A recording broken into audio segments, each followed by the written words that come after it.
Thank you everyone for joining. And I know that others are still in the process of joining us here today. But good afternoon to all the attendees. Good morning to our speakers who are joining us from the United States. We know it's an early start for you, but thank you very much. This is for those that don't know, this is really the second of our annual Regulators Fora. It's, as far as I'm concerned, it's the highlight of our September series on investigations, compliance, and ethics. We have this September series. Actually, it is, I was going to say thanks to COVID. I don't know whether we can ever say thanks to COVID, but as a result of COVID, we started having this online September series since last year. Prior to that, we would have a seminar, physical seminar, where we would have a variety of panels. But what we've done now is to have a series of these sessions during the month of September. And this is the last one of the series. And this one is dedicated really to our regulators. We feel that whilst we think all of our sessions are relevant, obviously, to regulators as well as everybody else, we felt that it was helpful to have a specific session that focuses on regulators, discussing issues that are relevant to regulators with only regulators present, where we can sort of air issues and issues can be discussed and the regulators can sort of share their experiences as well. So we're very happy to be having this session. This is the fourth of our sessions this month. This month we've had, as you can see on the screen, we've had a session on internal investigations, the impact on corporate reputations and best practices. We've had a session on corporate policies.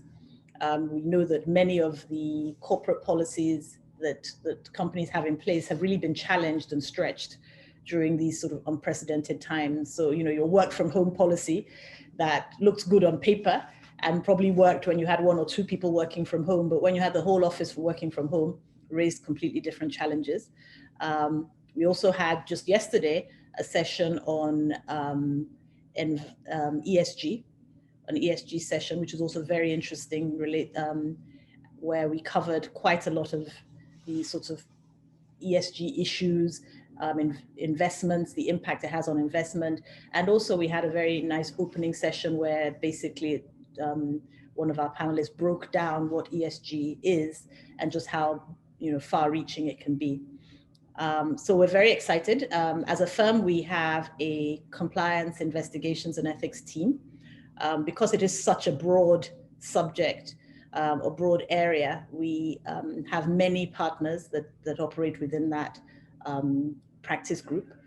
We have people who look at governance specifically, for example. We have people who look at sort of data privacy. We have competition. We have general regulatory. We have investigations, both internal and also assisting clients with external investigations by regulators, dawn raids, and so on. And so I am, I guess, representing the compliance partners today in just kind of anchoring this particular session. In our regulator session last year, I don't know if some of you were attended then. I hope you did, and I hope you enjoyed it. We talked about best practices from other jurisdictions, and we had a speaker from the World Bank that spoke about some of the things that they see and what the best practices are sort of worldwide, I guess. Today we're discussing sort of enhancing regulatory compliance, again, in the global marketplace. We have two fantastic speakers and they've planned a really interesting session and are definitely going to provide some unique insights. When I had a discussion with them ahead of this session about their topics, we were very excited by you know, what they have to say and what they have to offer. So very excited to have them here. I think that it'll be a useful session for everyone. And please feel free to ask any questions that you may have in the Q&A box as we go along, and we will probably take questions towards the end, but please put them in, and I'm sure our speakers will we'll take them as appropriate. Essentially, so I want to introduce our speakers now. We have David Saka, who is with the Judicial Conduct Commission. I will just ask my other panelists how easily they can read this slide. It's a little small for me, but are you able to, so that I can be? Yes, we can see it. Yeah, you can read, you can see, and you can read. Okay. Yes. Fine. All right. So this is David's profile. I think David is particularly, I'm particularly excited because he's kind of a regulator's regulator, if you like, because he works with the Judicial Conduct Commission, or has worked with the Judicial Conduct Commission, where they look at the conduct of judges, which is an interesting one, because at the end of the day, they're the ones that judge all of us. It's good to see that somebody is holding them to answer. He's worked with in the US for 14 years, regulating official misconduct by judges, 8 years as a criminal prosecutor. He's an international consultant and speaker for the UN International Bar Association Institute of African Women in Law, and the Court Service of Victoria, Australia, amongst others. I believe he's also going to be doing some more work in Africa. Maybe he's going to tell you a little bit more about that when he starts speaking, some more work in Africa. So this is his well, not quite his introduction to Africa, but I think that we're helping him get his feet wet in relation to the continent. We're also very excited to have Sadina Montani, and she's a partner at Cromwell and Mooring, which is a law firm in the US. I was excited to have Sadina because some of her, because she has, I think, a unique sort of perspective. She has quite a lot. She works within the labor and employment group. And so she's a labor law expert representing employees in the state and federal courts and various agencies. She also guides internal investigations and whistleblowing. And I thought that, that in particular is very useful, I think, for regulators as well. How insights into how the internal investigations are being carried out prior to, I guess, your investigations into various things, and then also looking at whistleblowing, which I know for regulators is an important and growing practice. And then she's developed particular expertise in investigating, managing allegations of sexual harassment, which, as we all know, is very topical at the moment, and it's always been an issue, as I guess the Me Too movement has shown, because some of those are historical allegations of things, but I think it's been brought to the fore. So that's also interesting. And she's the immediate past president of the Women's Bar of the District of Columbia. So thank you both very, very much. And I think I will just hand over to you. Actually, a couple more, I guess, things to say to our attendees. I have asked, and I would really appreciate if you could just put in the chat sort of which regulators you're from. I think it would be helpful, both David and Sadina, just to have a sense of who we have in the room, and introduce yourselves, obviously, to each other. This virtual format means that it's a little more difficult to network, but I think it's still helpful if you do that. So thank you all very much for joining, and I will speak to you after the presentation. Thank you, Yinka. It's very nice to be here, and we do appreciate the opportunity to speak to you. It's an honor, and it's certainly something that both Sadina and I have worked a lot in our careers on, to be able to present on issues like this. But we met 3 years ago at the U.S. Capitol on a panel on Me Too in the judiciary. And quite frankly, I didn't think that our next presentation together would be in Nigeria, but here we are. And we'll be coming to you from the point of view of people who have worked on these type of issues, myself being a regulator of regulators. Certainly you have a judicial council as well, but judicial conduct commissions are all over the world. And taking on internal investigations of the judiciary has been what I've done for 14 years. Certainly it's been interesting. I've been threatened more in this job than I ever was as a criminal prosecutor, whether it's by the complainants or by some of the judges, because we've had a few that have gone to prison. So we've had some interesting cases here. But it's also want to say that one of the best things I've done all day, I've already accomplished, which was getting Sedina here. When I was contacted about this, I said, yes, I would love to present, but from the private point of view, not just from the public regulator point of view. I have a friend and colleague who I think would be excellent. And so if you'd have known her first, maybe I wouldn't be here, but I'm glad to have Sedina with me. So Sedina, welcome, and you can continue your introduction if you'd like to. Well, thank you, David. I really appreciate it. I appreciate the invitation.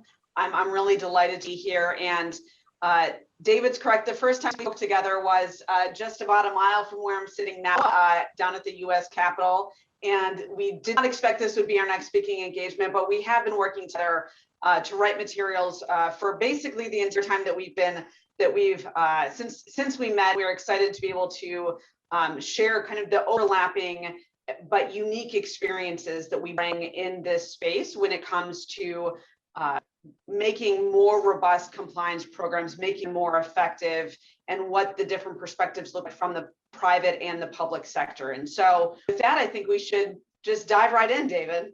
I think so too. So we're going to go over 3 main topical areas, and we've got an outline that will be available to you.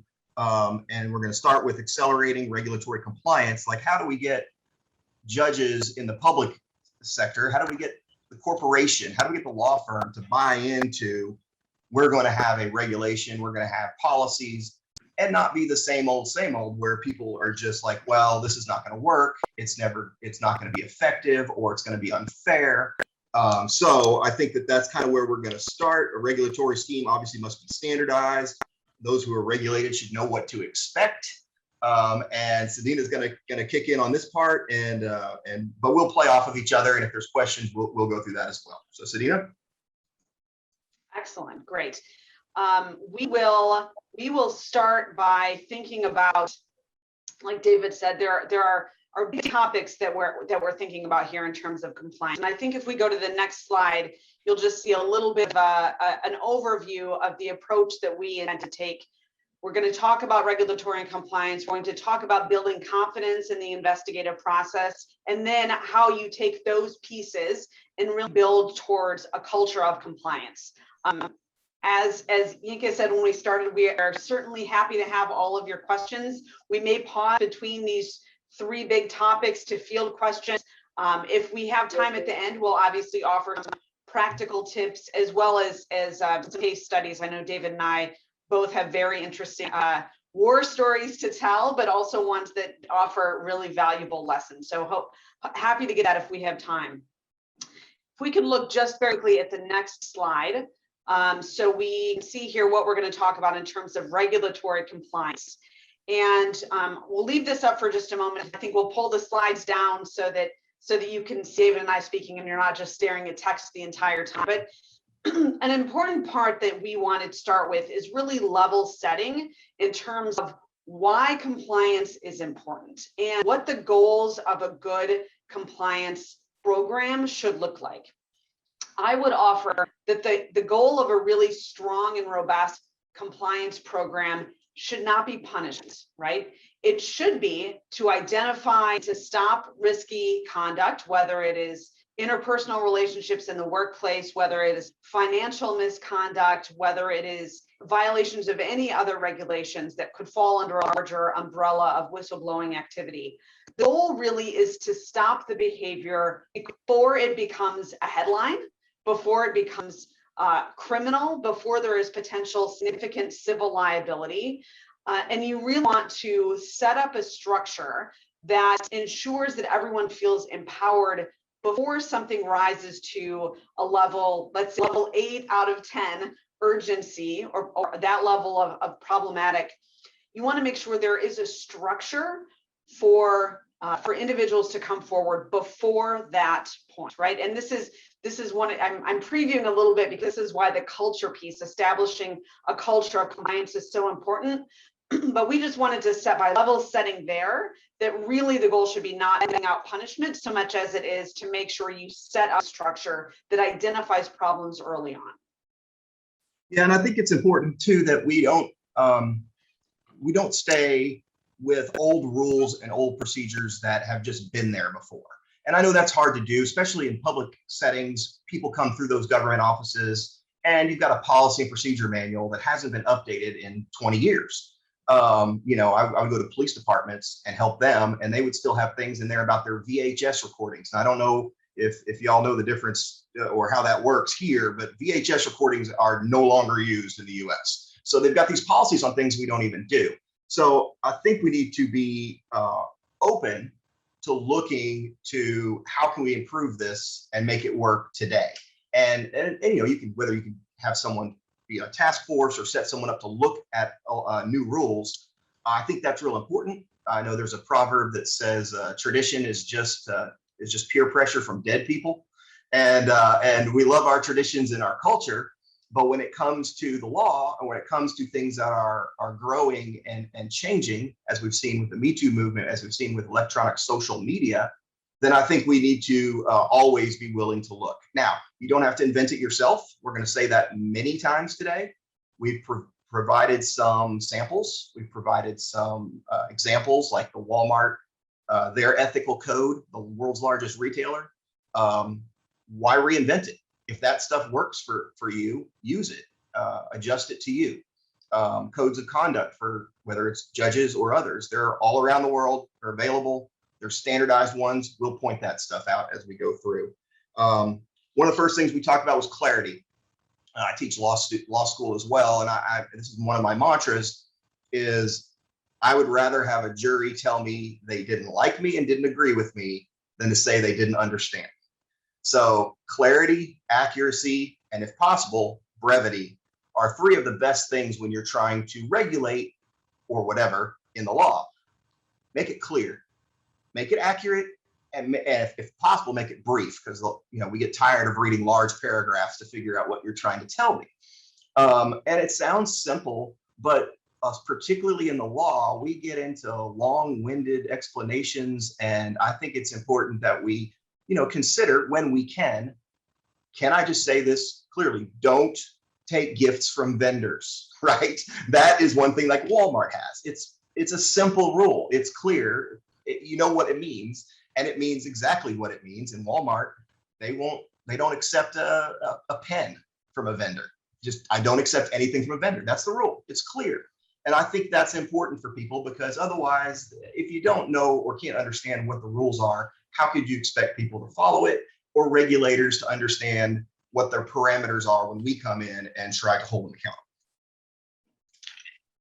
I would add to that a theme that you'll probably hear me say repeatedly during this session.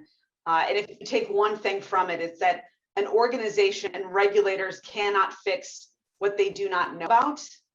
And that is incredibly important when you're setting up clear policies. But I think the contour of that is that individuals cannot comply with rules they do not understand. And so that's why the clarity and the brevity and the simplicity of policies that you're seeking to have individuals and organizations comply with is so very important. And to move that into a discussion about training, the training also should be as clear as possible. And I think it's very important to be thoughtful about training for all different levels within organizations, and why that's so important.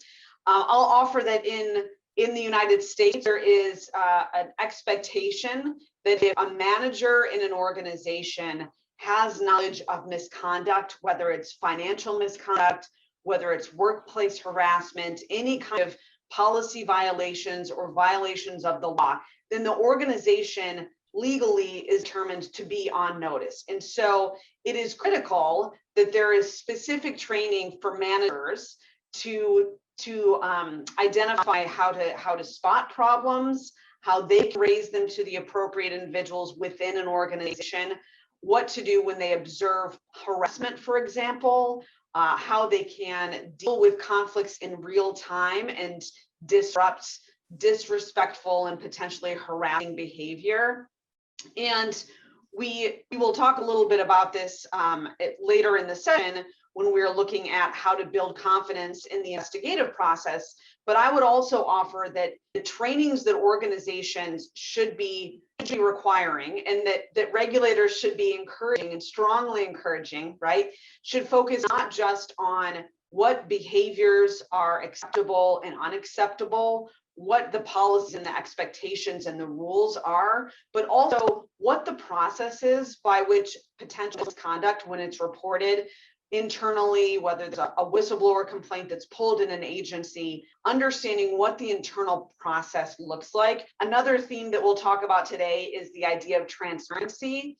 And transparency is really important to build trust in the process, to build a culture of compliance, but not necessarily transparency to the nitty-gritty of whatever investigation might be taking place, right? It's transparent in advance, transparency with regard to the process and what folks can expect when there are issues raised that need to be investigated, whether it's internally or with regulatory investigators. It's really critical that everyone know in advance why it is, for example, if they've raised complaints, that they won't know the name of every witness who's been spoken to. Obviously, there are potential retaliation issues. There are all sorts of factors that go into it. So it really is important that training is not just clear in terms of expectations, but also the process to make sure everyone goes into these situations with the right type of knowledge. One thing that I think is real important to remember is that, you know, CEDINA does a ton of training, and it's very important that this training be interactive. It's important that this training include practical examples. I think one of the more difficult things we have with those we regulate is that principles and rules are very cold, and you read them in black and white on paper, as opposed to, let me tell you how this actually works. Let me tell you how this happens. You know, if you teach law school, you have to do this with law students because they're just reading rule after rule after rule. And while I'm not there to tell war stories, it is important for me to go, let me tell you how this comes up in court. Let me tell you how this has worked in the past. And with judges, we have found, and of course, those will be a lot of my examples, that we use scenarios, and like scenario cards, the UNODC provides these, and they will have what would happen in this situation. Here's a judge, and here's what happened. Do you think that's a conflict of interest? Which rule does that violate? And by putting it in more real terms, I think we connect with those we regulate and make them feel more comfortable. Okay, now I understand. Okay, now I get it. One of the seminars I'm about to do in a couple of weeks nationally is for all the commission members on judicial conduct commissions. These are the people who will make the decision as to whether misconduct occurred and whether a judge gets sanctioned, and including to be removed from office, which is a big deal. It's overturning a public election. It's an incredibly powerful remedy that's available to conduct commissions. And we do a seminar called What's the Sanction? And we simply put up there, here's what happened. What do you think? We give you the criteria. Here's the criteria of what we decide whether there's a violation and how serious it is. And we vote. And then we talk to people and say, why did you say the judge should get suspended? Why did you think the judge should just be privately sanctioned? And then we add some facts and make it either better or worse. And it allows our audience to think through these problems in a way that's different than just reading paragraph A. Oh, this is a violation. I wonder how that ever comes up. Well, here's how it comes up. And what do you think about it? And then you put real life situations in there, like, does it matter that the judge was trying to help a family member? Or is that worse? Does it matter that it was on video? Or is that worse? Those kind of things come up. So I think that's important, quite frankly, as Yinka alluded to. That's one of the things I've been doing for the United Nations Office of Drugs and Crime. I've spoken for them, and they're interested in whether I would help with a judicial training center that they might start in Africa, actually in southeastern Africa, in Mozambique.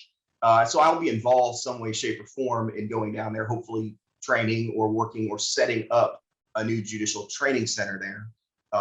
And I think that's in the cards for the UN as long as they get all their funding and things dealt with. So I'm excited about that opportunity.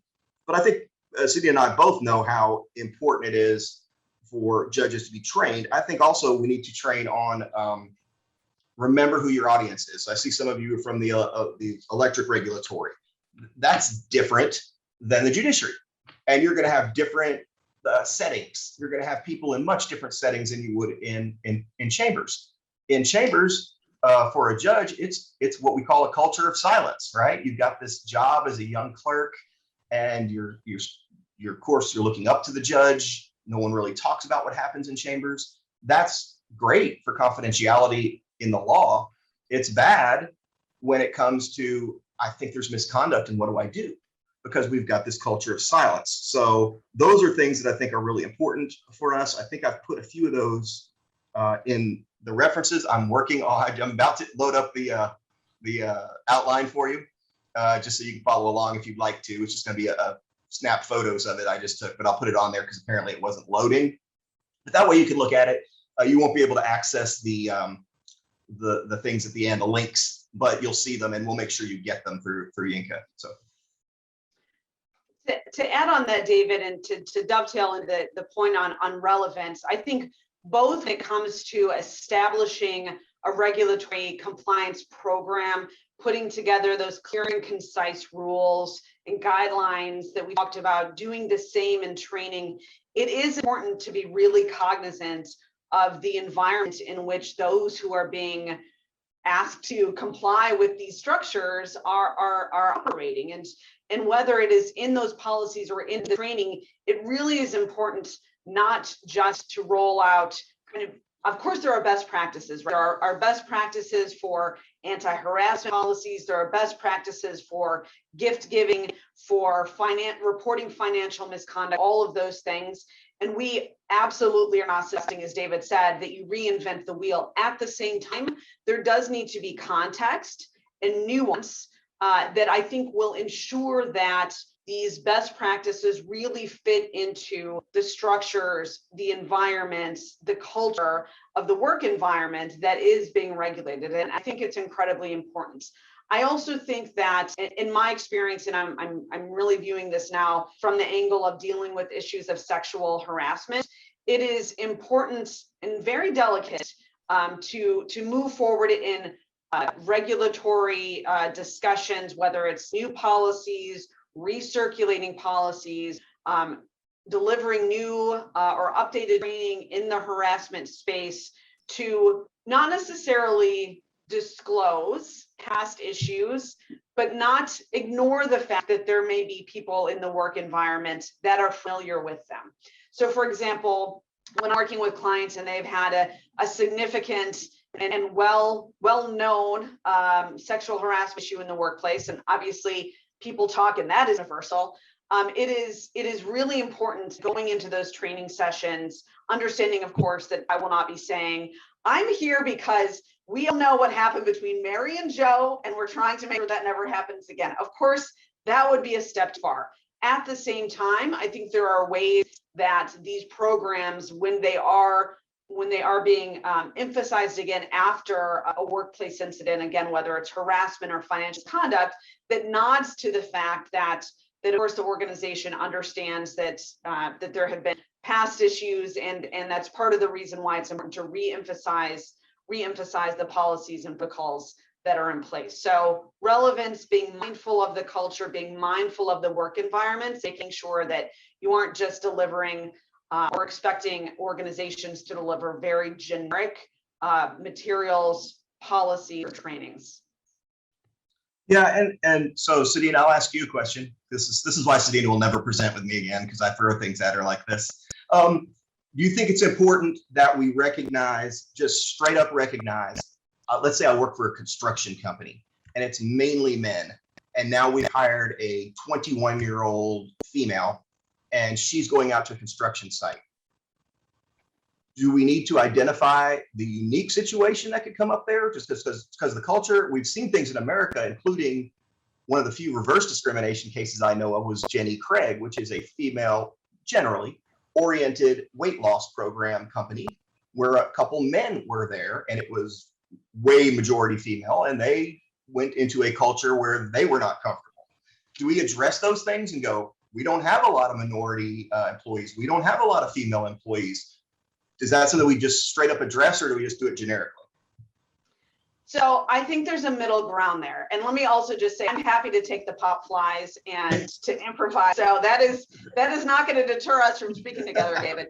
I think there's a middle ground here, right? The way that I would approach that situation would be to acknowledge that, you know, the workforce is changing and we expect it to continue to change. And it's actually important for us that it continues to change, to be less homogeneous, because there are lots of great skills and talents and perspectives that different folks bring to the organization. And in anticipation of further continued diversification of the workforce, it's really important that we now level set and establish what expectations are. And so I would not necessarily say, we haven't really had any women on the workplace, and so now we're going to talk about this specific issue. And we know that all of you have been saying things that are totally inappropriate and you need to cut it out. You can, though, subtly acknowledge those changes, establish that more changes are coming, why that's important, and use that as a basis for initiating the conversation. Gotcha. Yeah, I mean, I just sometimes, you know, well, like, here's the issue, it's sitting right here, but we don't want to specifically mention it, make people even uncomfortable. Like, hey, we just got a woman here, let's talk about that. Well, I mean, that's probably making her more uncomfortable as well. But on the other hand, I think it's important for us to realize it is difficult for a 22-year-old law student to report bad actions by a 65-year-old venerable, respected judge. And we need to identify what's unique about our workplace. And that's where, if Sedina and I were working with y'all or helping, I've helped draft things for agencies and others, I'd have to learn your culture first, not necessarily your entire national culture, although I'm sure it'd be fascinating to learn more. But really about like what you do and what's your workforce like, what's the setting. I think all of those things are incredibly important, and it's why our trainings need to be tailored to the extent they can. And I know when Sedina, when you train, you don't go out and do the same session for every company. Some are, you know, you represent foreign countries essentially with Indian tribes. You represent large corporations, small corporations, corporations that are almost all virtual employees. All of those things are different. And so again, what we're encouraging is look at what you've got. There may be something better in structure and procedure out there. And secondly, don't be afraid to change things to fit the specific issues you're going to have. And again, we'll talk about not being too specific, because you can't, sexual harassment and things like that have to be defined for us to understand what the boundaries and the parameters are. But you can't define every act of sexual harassment, because then something will come up that doesn't fit the specifics. So you do have to have that. Harkening back to the last section, I'm hopefully going to get you that outline in a second. One of the things that we have in there is from the Court Services of Victoria, Australia. I did some consulting with them. They put out an incredible report on sexual harassment, which also applies to other types of workplace misconduct. But they have a glossary. And in their glossary, it says, here's what harassment is. Here's what, those things are important to have so that it is defined. And as a regulator, they're going to come after me every time I make a vague allegation. If I say, well, that judge was not fair. What do you mean by that? Well, he handled a case involving one of his relatives. Okay, I understand that. So there is an amount of specificity that is important, understanding that we can't define every bad act out there. People are inventing more bad things to do every single day. And as someone who has, removed a bunch of judges from the bench and worked nationally here, I am, I guess, surprised at what people in power do. But I shouldn't be, because human nature is that they're people. And so there's always people out there trying to find a new way to do something wrong. So we have to have that boundary of specific, but not too specific.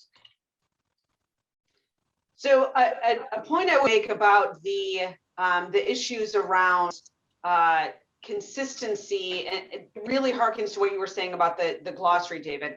And that's really that it enables consistency in the way that that punishment or mitigating efforts to stop the behavior is meted out, right? There's a whole buffet, I like to say, options that can be taken when misconduct is reported, whether it's financial misreporting, whether it is improper behavior in the workforce.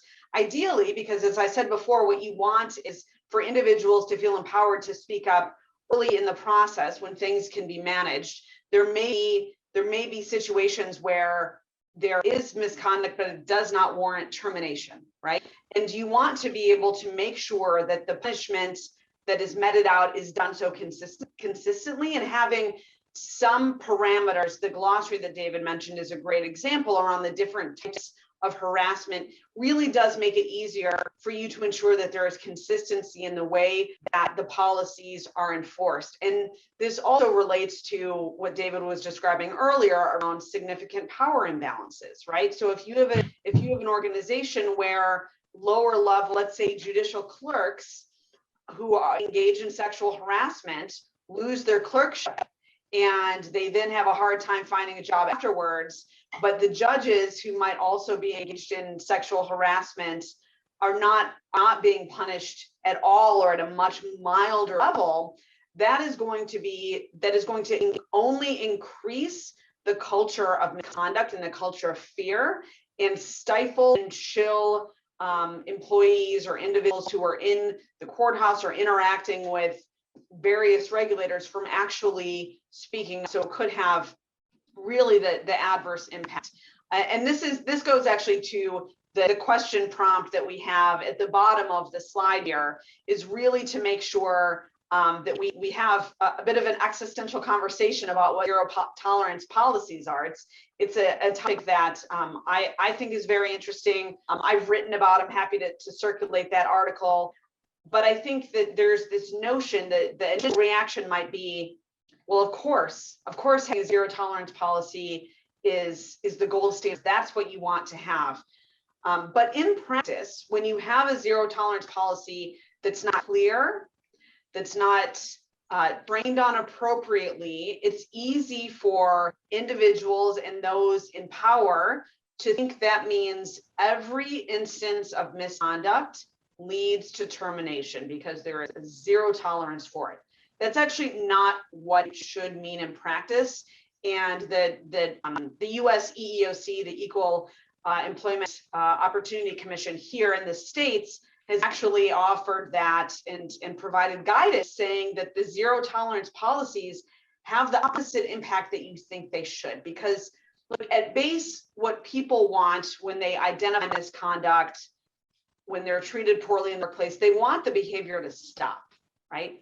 And when you have policies that lead individuals to think that they report financial misconduct, if they report policy violations, if they report harassment, that person will be fired, that actually is going to prevent them from coming forward at an earlier point when the situation could be managed, again, before it reached criminal liability, before there is significant financial loss to the organization, before there is really actionable harassment. And it has an impact that is really inconsistent with very good place from which the notion of a zero tolerance harassment policy comes from. I think that's incredibly important too. You know, we take for granted that people who want things to stop aren't concerned about the person they're complaining about. Just because someone is doing something improper, it could be anything. We could be talking about regulating work hours, whatever it might be. Doesn't mean you want that person to lose their job or be humiliated or whatever. So, you know, zero tolerance, of course.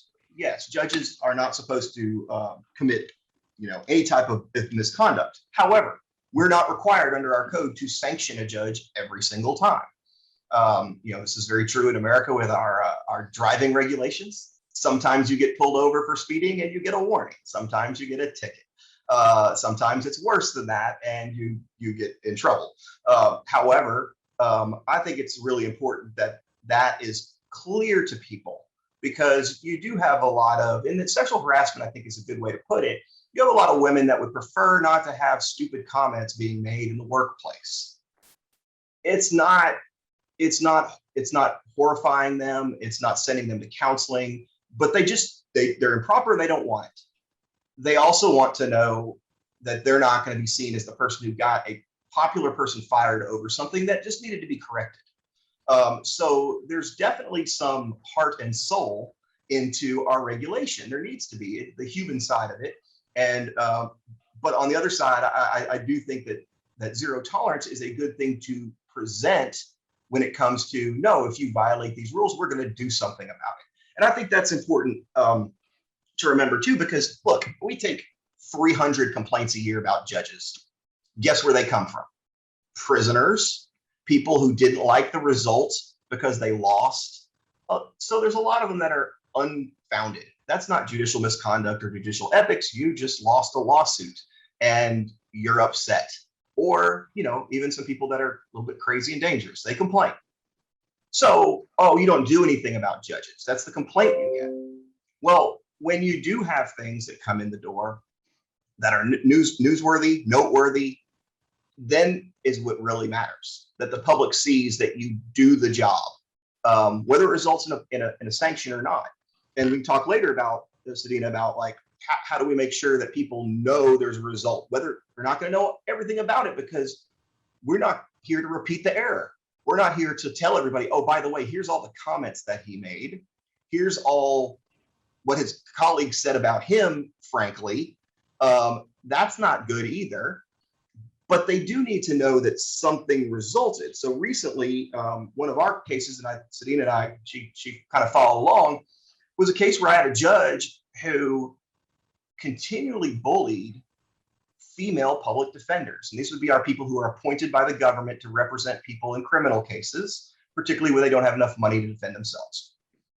And it was noteworthy. It was not, there had not been any other men that had complained about this. And it had been bad enough that prosecutors and others in the courtroom had approached them afterwards to make sure they were okay. The judge actually made comments about our investigation. Are you helping the Judicial Conduct Commission? Like he was, concerned about that, whether he was going to hold that against them. And we suspended the judge for a period of time and had some remedial measures, et cetera. And the result was a lot of lawyers coming up to me and my deputy director and my investigator at certain, events and saying, thank you. We felt like you heard us. We felt like we don't have to get bullied in court. We don't deserve to be picked on. And the judge, as Sadina has mentioned so already and will again, the power dynamic is such you can't comment back. You can't argue the same way to a judge if a judge starts to be improper in their argument with you. So I think, again, those are things that we need to look at when it comes to the power dynamic, and also the fact that people need to know there's a result, and people need to know that, yes, we're never going to know everything in an employment setting. And Sadina, you do this more than I do, where we can't tell you what happened. They might have gotten something in their employee file. They might have gotten, but there's got to be some acknowledgement for people to know, no, there's consequences. We have elections for our judges. I don't know if you do in Nigeria. I did not look that up. It's a horrible idea. It's a horrible idea. But nevertheless, it is. It's a horrible idea. Even though the United States Constitution is, and the founding fathers always wanted it to be appointed judges, states on their state courts can elect their judges. And it's horrible. It turns into politics and money, and as you can imagine. So we have this big issue with that, and we try to do training on it, but it comes down to the fact that we've got a lot of people that they're not trained to run a workplace. They don't understand that part of it. They might be good at being judges, and we have a lot of very good judges. But if you walk into a situation and you just think, well, I'm supposed to run this, like a military, I'm going to yell at everybody, I'm going to make them follow my orders. A culture of bullying can come up. And there's some really, IBA did a really good report that's in my, that I put on the end at the references about bullying in the legal profession. It's not flattering. It's pretty common for law firms, for large government agencies, for judges, for others to overuse their power and push people around in a way that's not civil. And an incivil workplace can lead to a lot of other issues as well. And I think I put some issues on there as well. But having consequences matters. We elect our judges. The last time around, 3 judges had been sanctioned by us in a written reprimand, which a lot of people are like, so what? He got a letter, right? That's what they say. All 3 of those judges lost their election. So an incumbent judge is a pretty powerful person. Most people don't like to vote against or give money to and campaign against the judge that's sitting there. So for an incumbent judge to lose, there has to be an issue. In this case, judicial misconduct, even a reprimand letter was enough to have an impact. And I'd like to think that makes the public a little more comfortable knowing that, yes, a judge can lose their job over these kind of behaviors, whether it's on the bench, off the bench, the different kinds of things that I handle. So before we pivot to the next topic, which is building confidence in the investigative process, there was a question that came in that I wanted to address as we're pivoting between topics to make sure that we get this question, but we also get into investigative best practices. And the question really is focused on how to balance the fact that many regulations and laws in Nigeria are very heavily focused on punishment and on sanctions. But I mentioned earlier having a compliance program that is not necessarily focused on punishment, but on identifying behavior before it becomes critical. So that is often the case in the US as well, that the laws that impact the workplace, whether they relate to harassment, whether they relate to financial misconduct, I often handle, and I'm working right now on a case involving allegations of financial misconduct that violated the Sarbanes-Oxley Act, which has to do with accounting in large corporations, where complaints can be lodged both with the SEC, Security and Exchange Commission, as well as internally. And it's challenging, right, to balance the fact that there are laws, there are regulations, and they rightfully have punishment, and sometimes criminal, sometimes civil, built into that. And those are important tools. They're very important tools.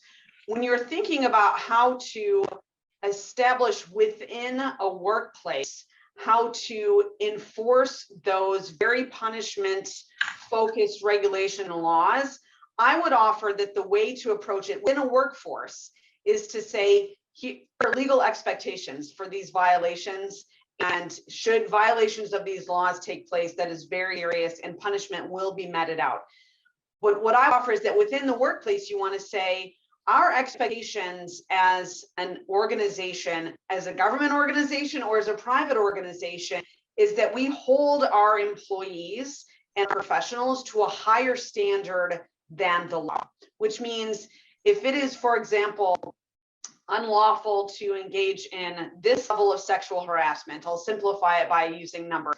Anything that's a level 7 out of 10 or above, that is unlawful sexual harassment. You want to set up a workplace culture where people are comfortable stepping forward at a level 3, and that level 3 also likely violates internal policies, right? Again, what you want to have is a system where you can catch these issues before they trigger violations of the regulations and the laws, and having those internal structures in place so that everyone is, there are, let's put it this way, there are many people who want to know where the line is, and they will walk right up to the line, right? They'll engage behavior that's very close to the line. Maybe they'll step over a little bit thinking no one will notice, there won't be punishment, it's not that bad. Inside of the workplace, you would want to bring that line further away from the legal line, right? So that the expectation is that everyone is on the right side of the line if it's a level 4 or a level 5 and not going to the level 8. So it's a long-winded way of saying, I'm not suggesting that the laws or regulations shouldn't be focused on punishment, because that is incredibly important deterrent. And that is, by and large, the structure here in the States too. What I'm suggesting is that when we're looking at internal regulatory compliance programs that are focused inside of workplaces, that you want to make those expectations higher, and you want to encourage people to come forward before you trigger the laws and the punishment required by them. I hope that's helpful. Yeah, and Sedina, one thing I think we need to point out, and I've done a little more international stuff, is that there are differences. In the United States, we love to investigate and, regulate. We love to certainly like to sanction. And we understand that that's kind of part of our culture, our legal culture as well. My friends to the north, Canadians, are some of the nicest people in the world. And they get super offended when they hear how aggressive we are. I've been at handling cases involving judges that did some very improper things and mentioned that we had cut a subpoena and gotten the judge's emails and gone through all of the judge's emails. So we had to sort through some that might have been about dinner with his wife.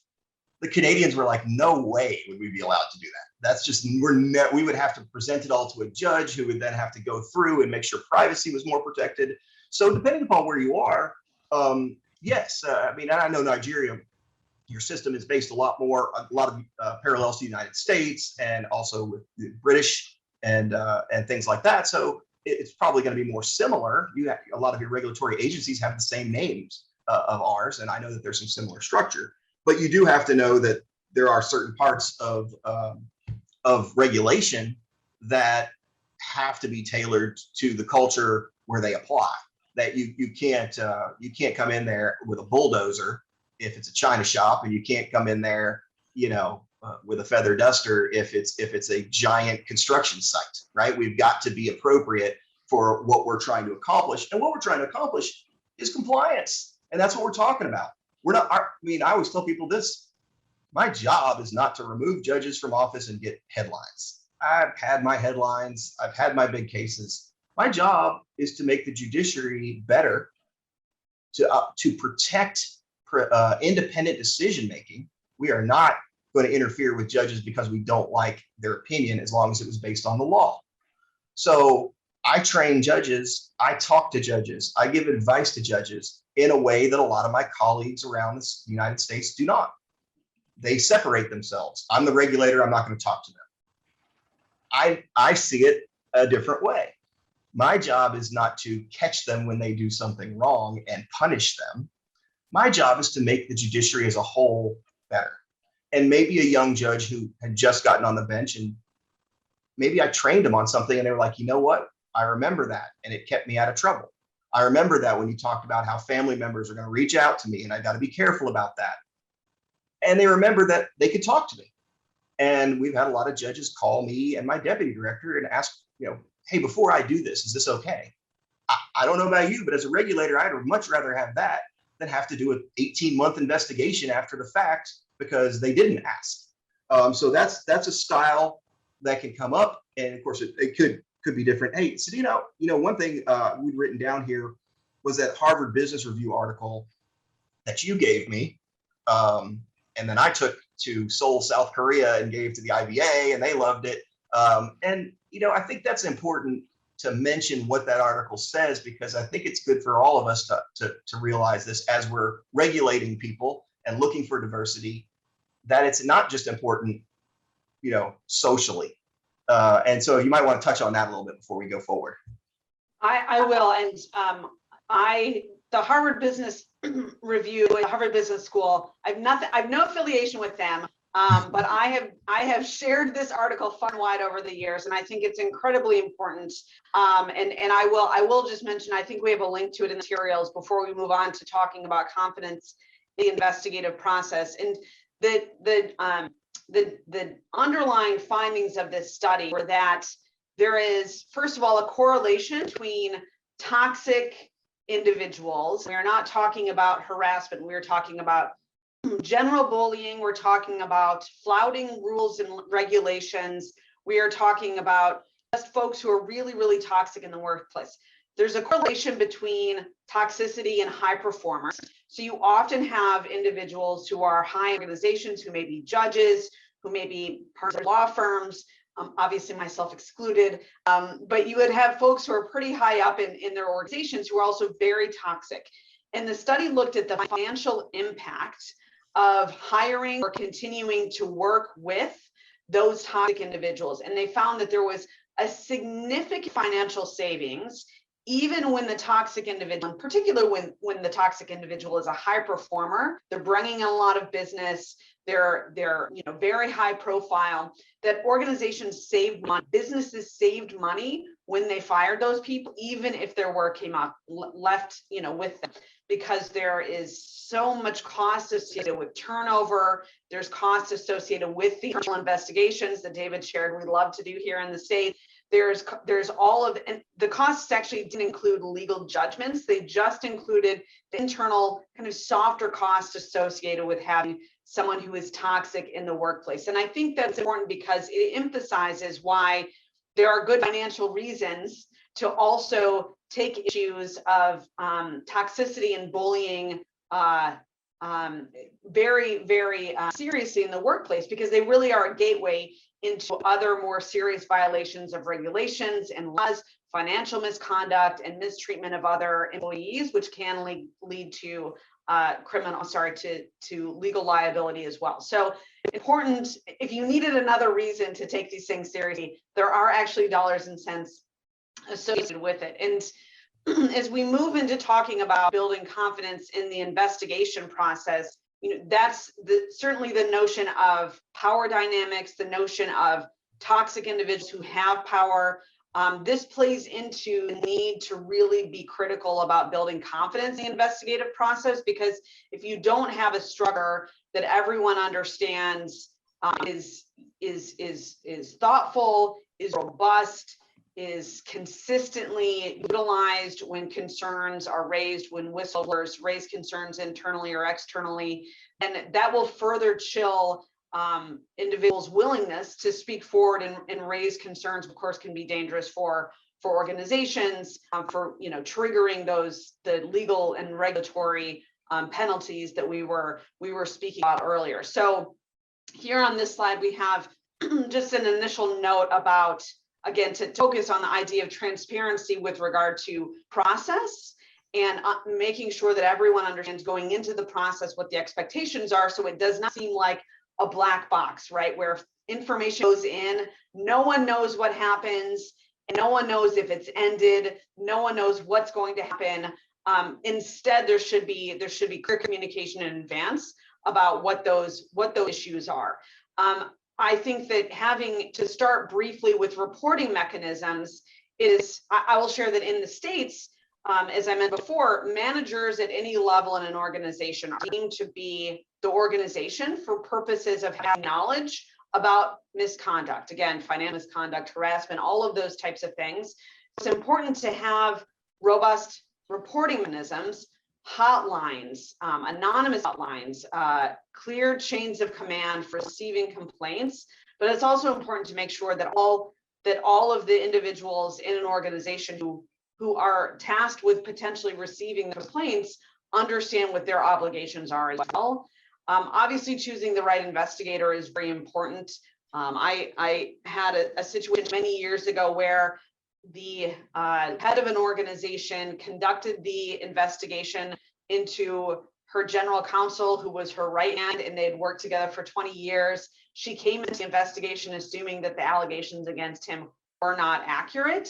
And I likely won't have time to share that full war story, but suffice to say, the fact that I was brought in 18 months later to still help them manage the outcome of that poorly handled investigation just underscores the importance of choosing the right investigator.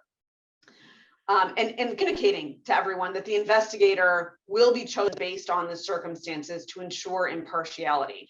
I also briefly just want to mention the idea of due diligence and why this is important, the investigative process, and what really we mean by that. It's understanding that, of course, witnesses are really important in the investigative process. You'll want to be sure that everyone knows in advance that individuals, witnesses will be interviewed as part of an investigation, and that there's an expectation they cooperate, which is very, very important. It's also important to communicate that the organization, within the parameters that David alluded to earlier, will look at other information that could corroborate the concerns that have been brought forward, right? So if there are allegations of accounting misconduct, it is not just obviously prudent to conduct interviews to understand the basis for those concerns being raised, but obviously looking at the relevant documents, the relevant accounting reports, the online supporting material, and to the extent that there's no issue doing that internally, obviously looking emails and other types of communication, very, very important to make sure that that the investigation is thorough. In the US, one of the defenses to what we've mentioned are sometimes very harsh penalties associated with violations is whether the organization did conduct a prompt and thorough investigation. And so if that is not part of a practice that an organization has in place, that your organizations have in place, or that entities that you regulate don't have in place, that's really important to make sure that they set up so that they can receive complaints and deal with them in a very thorough way. Yeah, and also that we conduct our investigations, they're not one size fits all. And we need to make sure that whoever's regulating, whether you're regulating as part of the electric regulatory, judicial regulatory, or an internal law firm investigation, that we don't just do the same 4 things every time. Oh, we interview the victim, the alleged victim, we interview the alleged perpetrator, we look for emails, and then we turn it over. No, some cases are going to be very in-depth. We've done cases involving judges in their online activities. So you've got to subpoena or get things to help preserve, you've got to do preservation letters. Other cases are really just about something that happened on video or something that happened on the bench that we have a recording of and we can listen to. But they're not one size fits all. And so it can't be that way, or everyone will be like, oh, here's a complaint. They're just going to ask 2 people some questions and then they're going to turn it over and say it's over. No, it can't be that way. So I think it's also important that we acknowledge that for sure. And when it comes to due diligence. I also wanted to mention a bit on confidentiality issues, and I think both of us have mentioned this briefly, but we want to address it a little more head on, David, which is that investigations are often started because someone has raised a complaint. Maybe they're concerned that they'll be retaliated against if someone knows that they've reported potential financial conduct or whatever the case may be. And of course, an organization and a regulator can't guarantee confidentiality. I think this is one of those issues that is incredibly important to make clear in advance to all of the stakeholders in an organization, right? It needs to be clear to individuals that when raised concerns, the organization will do what it can to maintain their confidentiality, to protect them against any kind of punitive retaliatory actions, but that confidentiality is guaranteed. It's important that those who may be receiving complaints understand that confidentiality cannot be guaranteed, so that they don't make those representations when someone comes in and says, look, I've been reviewing these accounting documents and I have to tell you, it's not adding up. And I think that David is on the up and up here, but I don't want you to tell David I told you, and I don't want you to do anything about it. Now that the organization knows about it, those demands really can't be met. So setting expectations in advance with all of the people involved that confidentiality will be protected to the extent possible, but is not guaranteed is very important. And I think that also though applies to setting expectations when an investigation is ongoing, that individuals who have raised concerns, and we've also touched on this a little bit, should be notified when the investigation is completed, should be generally kept up to date.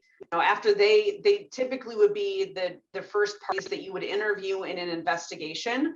If an investigation is very lengthy and it's going to take 2 or 3 months, they should be contacted every few weeks. It is still ongoing. The process is moving forward. We haven't yet concluded. We wanted you to know that this is still moving forward, making sure that they're not suffering any retaliation, just having that check-in.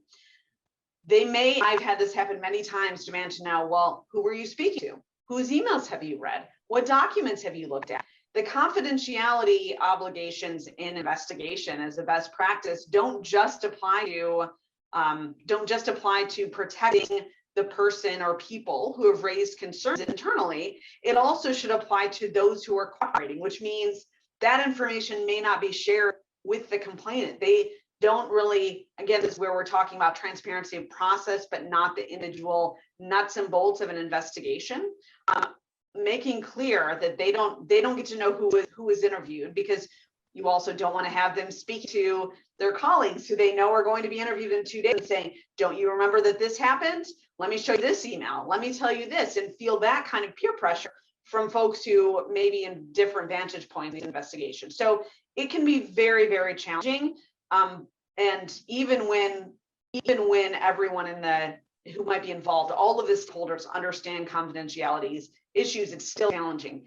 It is even more challenging when you have investigations take place where no one has ever been advised of what the process will be, because they will assume, and this is human nature, that the reason they're not getting more information is because the organization or the regulator is trying to protect the individuals who are the focus of the investigation. Yeah, and I think that's really important to acknowledge as well. As a regulator, and look, we don't get popular the longer that we regulate people, right? I mean, thankfully, I believe that most of my judges are great people, and I get along with them and I know them. It's just, I'm in a small state.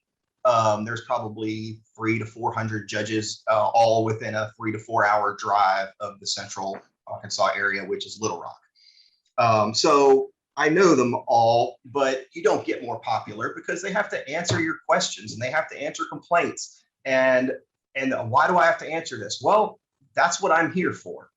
And there's a complaint been made. And it behooves you that I do a good job. And being a thorough regulator is a good thing for those who feel like they've done nothing wrong, right? That's how you should sell it to them. Is like, good. They're not going to say this was a government whitewash and that you just, oh, Sacker likes that judge and that's why nothing happened.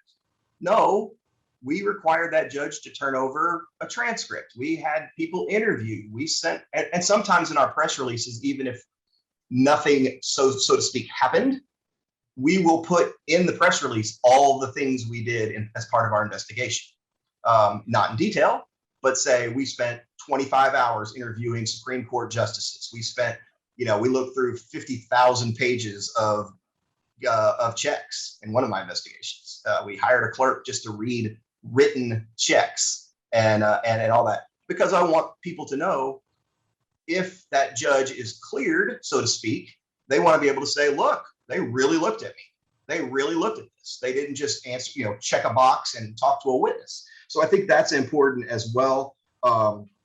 Certainly, a lot of this it also can come up in what type of investigation it is. And like Sadina said, best practices, which we've talked about before, and I know y'all had last year in certain ways. There's a lot of things we could discuss on how do you do that.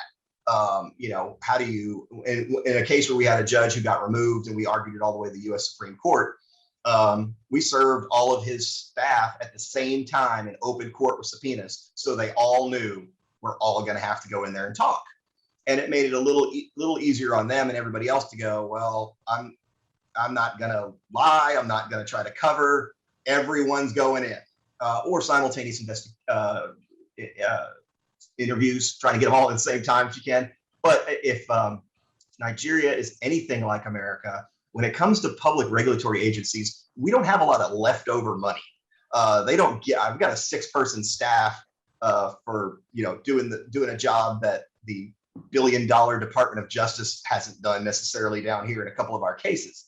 So that can be difficult as well. So due diligence is important and those things, but it also, we know that we're limited because of the nature of the beast. You don't get overfunding for internal affairs or even for your law firm. I mean, they'll take care of stuff, but it's not their favorite thing to put money in. So you've got to have those tools as well. So I'll make just a note on virtual or remote investigations, and then move us along to our last topic, so that we don't give that short shrift, which is working towards a culture of compliance. But David, you mentioned one of the strategies for an effective public investigation being to serve subpoenas to everyone at the same time. And then you mentioned having simultaneous interviews. And I have found in a number of the investigations, and Yinka, I'm not going to say like you hedged earlier that thanks to COVID, because nothing's thanks to COVID, but as a direct result of COVID, obviously more and more investigations have been happening virtually. There's always been an element of that, of course, but because of the pandemic, it's been more prevalent in the past 18 months. In my view, one of the primary benefits is that it has made it so much easier to have simultaneous interviews happening. And that is a very, very powerful and effective tool, particularly when you have individuals that are suspected or known to have been working very closely on an accounting matter. This was an issue in the Sox case that I mentioned that I'm handling now before the Department of Labor. Being able to conduct interviews at the same time with different, in this case, it was attorneys who were conducting the interviews, was incredibly powerful, because no one could say, hey, David, they just came to talk to me about this issue, and this is what I told them, so make sure you say the same thing. So I think that's one of the elements that will continue to be utilized moving forward in investigations, despite the fact that hopefully we'll actually be able to see each other in person safely soon.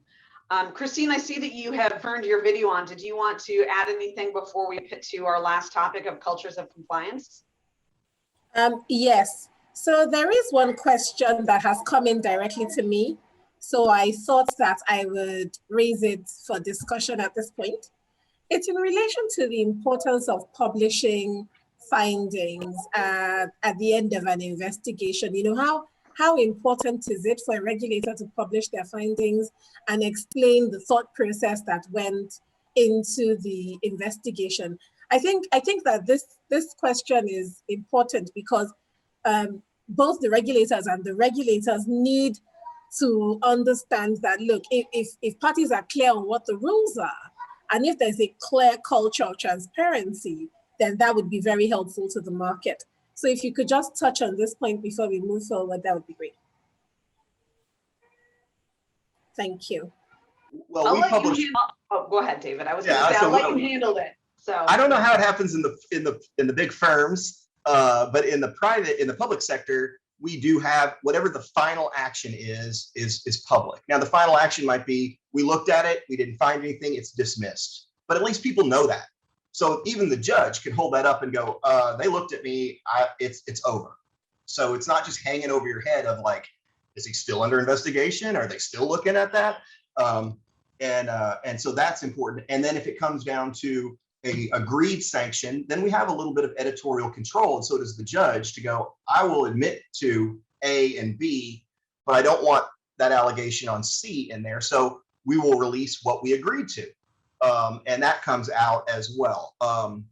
So the vast majority of our cases result in dismissal because a lot of them aren't even in our jurisdiction or are just disgruntled litigants. But we do release something at the end. And we also have a rule that if anything is like notorious, newsworthy, etc., we will put something out and say why we didn't proceed.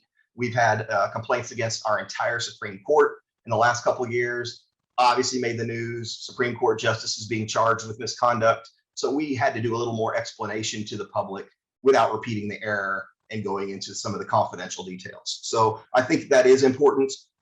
In the private firm, I don't know how you announce that, but you can tell me what you think on that, Cynthia. Well, in the private sector, there are different considerations because often there's no public notice of a complaint, and really the analysis is depends on the severity of the allegation. If it's newsworthy, certainly some of my clients have engaged a PR firm after investigation has been conducted, and I've been advising about the employment actions to take to make sure that they're being forthcoming, particularly if they're publicly held, that they want to make sure that they are being transparent in certain circumstances.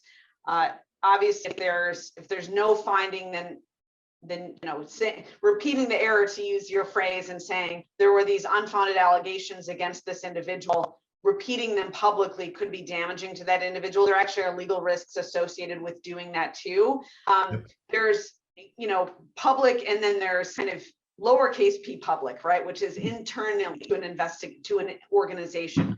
And that is really a case-by-case determination based on how widespread knowledge of the misconduct or the investigation has become. It may be there is some limited information that is shared with a team or an office or a group of individuals. The individuals bringing forth complaints, again, should have an update at the end of the investigation. We reviewed, we spoke to these 7 witnesses, but we spent 20 hours interviewing witnesses. We looked at documents they asked us to look at, not identifying what the documents are, and saying either, we corroborated some of them. We determined that it violated the policy, but didn't rise to an offense that was, terminable. Just explaining in very broad terms what the outcome was. And I've certainly had, I'd say one of the best practices that often happens is where there's, and I just helped a client negotiate this in the past week or so, where it was someone who was accused of not just kind of misogynistic and sexual harassment issues, but really inappropriate comments around race, around political viewpoints and women's rights, for example. And it was not the first person that this person had been alleged of misconduct. Previously had been relatively lower level, but the organization realized there was an ongoing risk. They separated that individual. They did not broadcast to the team that he was fired because of conduct. They said, David is no longer with the organization, and we want to take the opportunity to remind everyone about our respect workplace policies. And in the coming weeks, we'll be having updated training on these matters, right? So I can see Christine laughing because we all know what that means, but it's nothing that is, it's nothing that's so overt. And again, in the private sector, there's just a little bit, more protections, but also ways that you can address things more subtly. That makes sense, because for us, obviously, I believe the how can the public trust us if they don't know what we do? And so I'm a public servant, so I'm in a different situation. I need to provide a little more information. We did in the past have a lot of times where a judge would say, the judge resigns, an unbelievably great job to go back to practice law in a small town. And everyone was like, no way. Something happened, right? Something went wrong. I quit the Supreme Court to go back and practice in a small town. We don't do that anymore. We at least explain that they resigned during an investigation, blah, blah, blah, but something a little bit more than what you would do.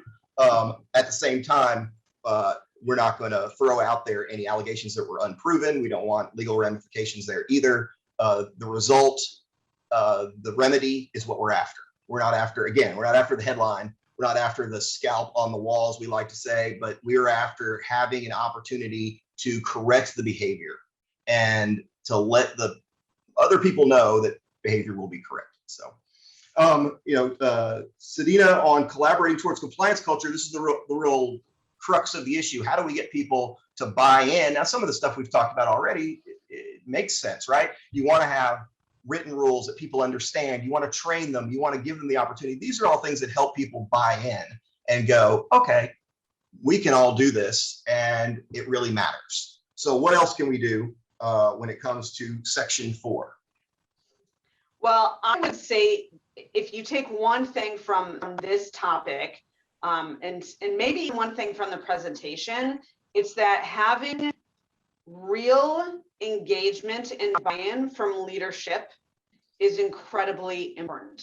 I shared with Christine and when we met before an example of an anti-harassment training that I did in the before times. We were in person and there was a group of 50 people and they had obviously paid a lawyer to come talk about these issues. And the COO was in the back of the room, spent the entire time on his phone and was paying attention. And I could see everyone just being over their shoulder, noticing the fact that this man was not paying attention. And in fact, I actually took a break, which I don't usually do because they're only hour sessions and clearly I can talk for a while. I took a break and I actually approached him in the hallway and I said, you should either leave or you need to come and sit in the front and actually pay attention because everyone's watching you and this is really undercutting the commitment that the organization is trying to communicate that it has to these issues.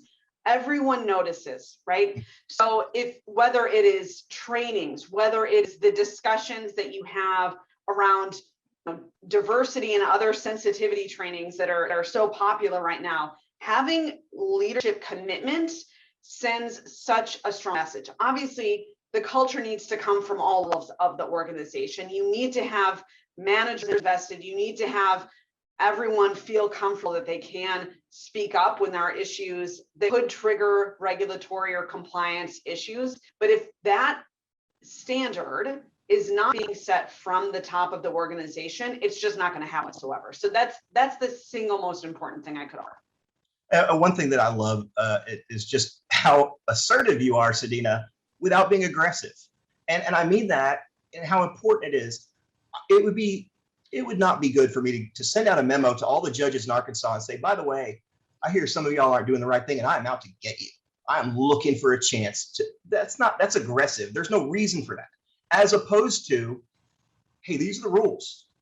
If you break them, there will be consequences. Call me, I'll try to help you, or listen to my training and I'll try to help you. That's still assertive. I'm not telling you, oh, I don't really care, I'm not going to do anything to you. No. But Sadina walking up to that C-suite person and just saying it like it is very good, very assertive to go, look, this is not going to work. You should either leave, which is a great way to put it. It'd be better if you weren't here than if you're here and not. The message you're sending is that important.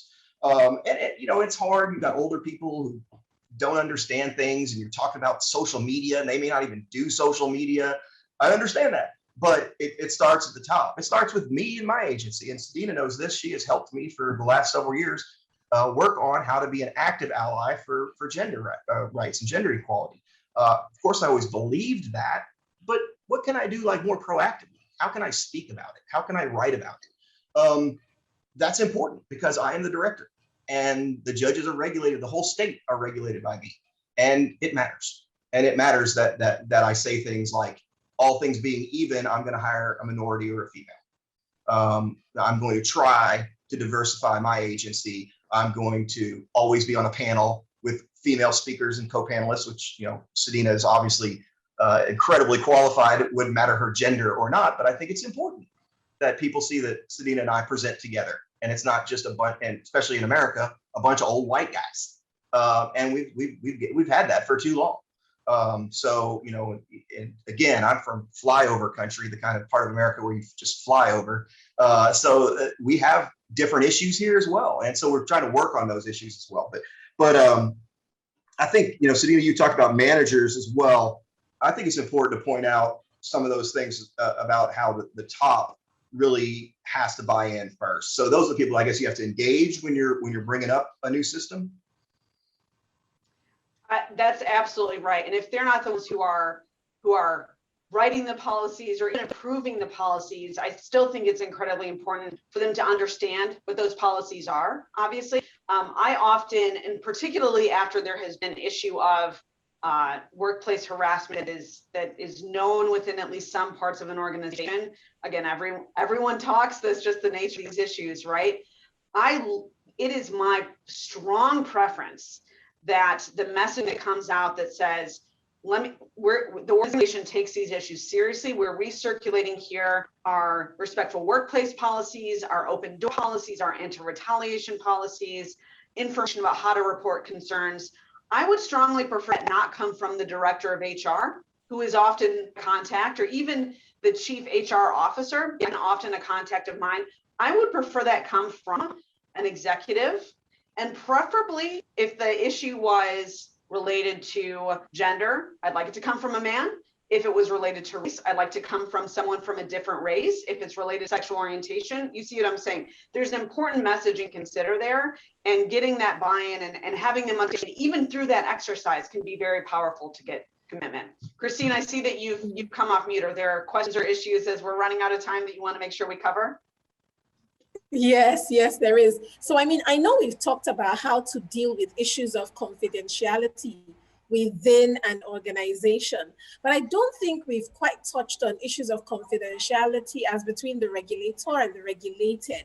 So, for example, you may have a situation where a regulated entity approaches a regulator on a confidential basis, you know, to sort of explain that, look, this is something that my organization is dealing with, and I would like you to take a look at this confidentially.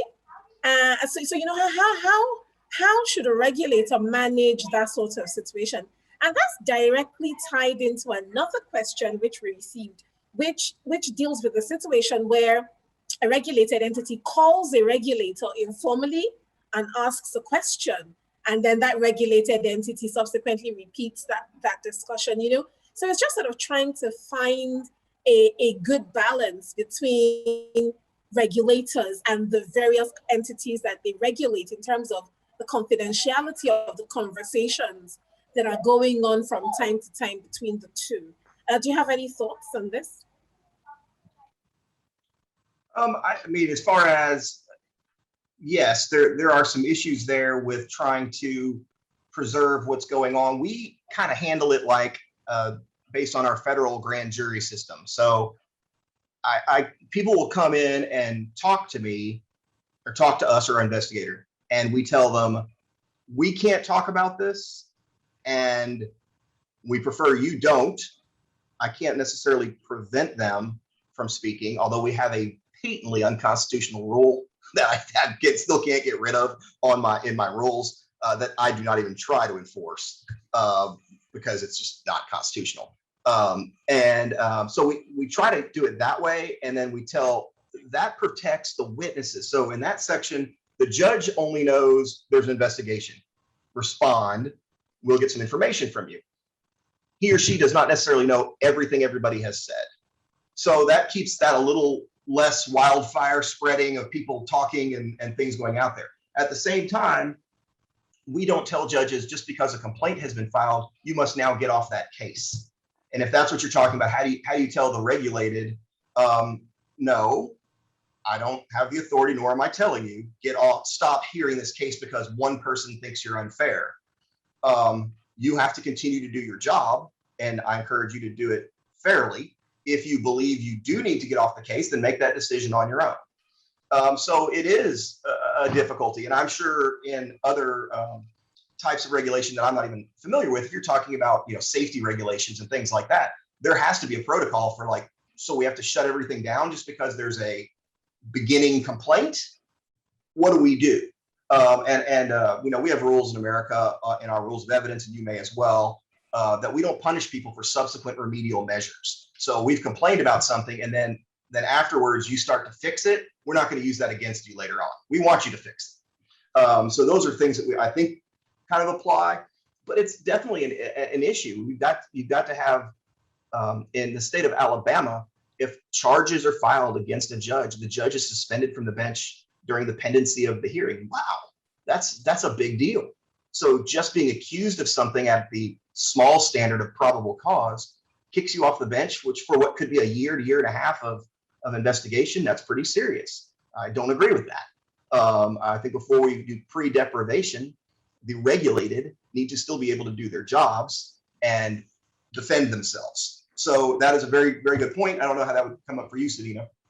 Well, so what I would just offer is in the Department of Labor here in the U.S., and this has been a practice that is alternated off and on depending on the administration, and by that I mean who's the president, who kind of is controlling the funding and the way that the agencies work. But they've regularly had a structure by which employers can submit questions to the agency and ask for an opinion letter. They can do it under protection, so that it's genuinely a regulatory question. Is this overtime regulation appropriate? Are we classifying these workers as ineligible for overtime in a way that's appropriate? We've got legal counsel, you know, this is a real gray area, that there's a structure that the agency sets up by which those questions can be offered in good faith, anonymously, and that the agency, the regulator, issue an opinion letter that gives some guidance and will publish those, because in other entities who may be struggling with the same issue can look to that guidance. Now, it doesn't have the same impact as a court decision or a regulation or an agency rule. At the same time, that's one way, and as an employment lawyer, dealing with lots of different employment situations, I often look to Department of Labor opinion letters to provide further guidance to my employee or my employers who are looking to be compliant with those issues. Thank you. Thanks. And another thing we were supposed to mention earlier, and I want to make sure, Yinka, that I've just pointed this out, but I'm glad to provide more information, is just simply put, regulators must have boundaries as well. And it's important for you to have, we have time limits that are set on us. We can be sanctioned, but we didn't reinvent it. We use the same rules that we use for lawyers. We just say, okay, under those rules, if the regulator were to overstep their bounds, that could result in some sort of exclusion of evidence or whatever, because you can't have unfettered regulators especially without very clear powers. And I think that's important. We talked about, the faintest ink is worth more than the strongest memory, right? It's got to be written down. It's got to be where everyone can see it. So. Thank you very much. I actually really thought one of the things that you said was very interesting, particularly, and I have a whole bunch of things, lots of notes I've made here that are interesting. But what you said about having a particular power that you don't in fact use because you think that it's, it's not constitutional. And I think that that's quite an interesting and I would say probably unusual approach to take, because I think that because of the concern in relation to just ensuring that regulated, properly regulated, I think our laws are actually very widely drawn generally. Mm-hmm. And so, regulators have quite a lot of powers. And I guess then I won't go into how they should self-regulate, but I think that it's actually an interesting topic and maybe a topic for another day. Yeah, we did one on this. The National District Attorneys Association has voluntary standards for prosecutors as opposed to just the bar. And I think, those are things that we need to do. I presented that at my National Convention for Judicial Conduct Commissions. It wasn't incredibly well received. Not everybody wants to take on regulation, but I think we're the good guys. I'm an ethics prosecutor. I should be the first one to step up and say, yes, I should have parameters. I should have guidelines. I should be held in check. So, maybe I'm a little different on that, but I certainly agree that it's important for people to know that their regulators are also, righteous, that they have ethics, that they have things that they can't do. Otherwise, just the mere thought of being investigation may run people off and go like, going through this investigation, I'm going to be smeared, I'm going to be publicly humiliated. I don't want that to happen. So. Thank you very much. So thank you both. I don't know if we have any additional questions. I think you've answered the question. There's one. I think there's actually one in the Q&A. There's one last one. I think David has answered that. David, we tried to answer that one, I think. Balancing the preserve the subject matter, but still have them do their job at the same time. So, so thank you. And Yinka, before you can stop me from talking anytime. You can mute me if you need to. I just want to say how much I enjoyed getting prepared for this and working with Sedina, but also I want you to know every time I work internationally, I learn from y'all, and I learned from preparing for things like this and looking at your system of government and all that. So it's a real honor to be able to engage with you and anybody who's interested in the rule of law and fairness. They are my brother and my sister, so I'm always happy to meet you. And thank you very much to you, and certainly what a great sponsor y'all have been in this kind of event. But if we can get more information in the future, if you can email us, we would certainly provide more sites or anything else you might need. Thank you very much. I see there's one hand up, and I don't know if it's intentional or not.